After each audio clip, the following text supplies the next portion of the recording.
Good morning. I want to encourage you to use your brain to your own advantage. Here's the crazy thing about life, that everyone has a system that works for them if they're successful.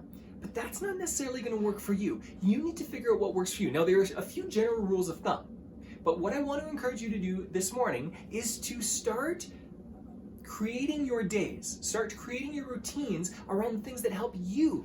It doesn't matter if they help Bill Gates or Warren Buffett or Oprah Winfrey. That doesn't matter. What matters is if it helps you. We're all a little bit different in some ways. Here are a few examples, okay?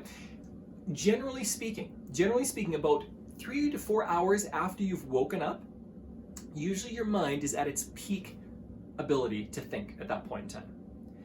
Our ability in the mornings to think and create and change our ideas and work with ideas, we're far more creative in the mornings than at any other time of the day. As soon as we get to lunch, there's a steep drop off, okay? And even to the end of the morning when we start getting hungry. So that's a generalization.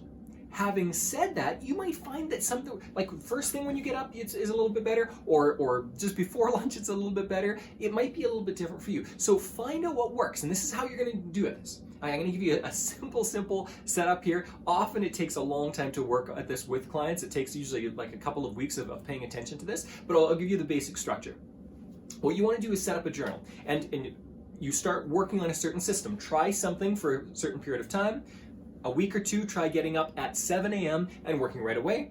Then try getting up at 7 a.m. and working at 9 to 10 p.m. on the creative stuff. Then wake up later, 9 a.m. But you've got to test out each thing for a period of time. Now, if you are strategic in this, you are going to find out what's optimal for you.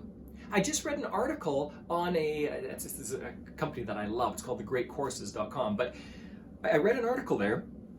It was looking at the most creative minds in history, what time they woke up, and then what their schedule was in the day.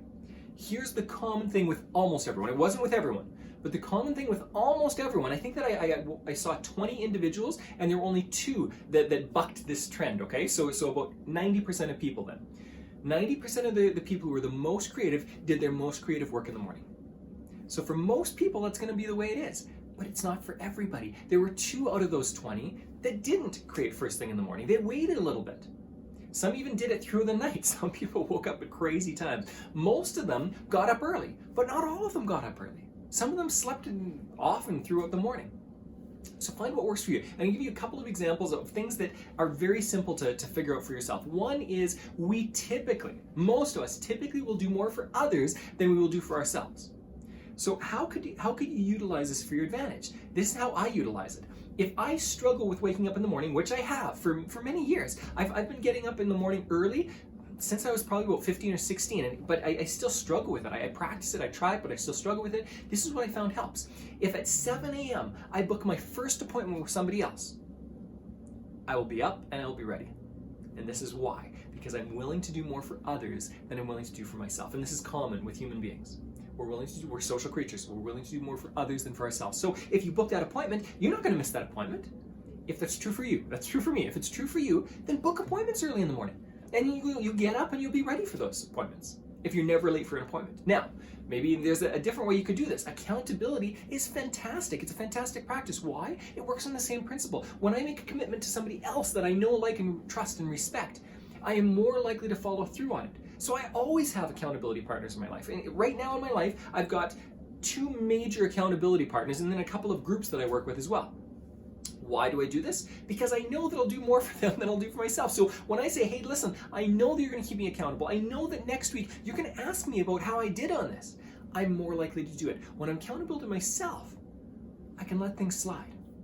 It is far easier to lie to ourselves or to deceive ourselves or to renege on commitments we make to ourselves than to others, because we are social creatures. So that's one example, and maybe I won't go into any right now. This video is already getting a little bit long. So that's the basic premise, is find out what works for you.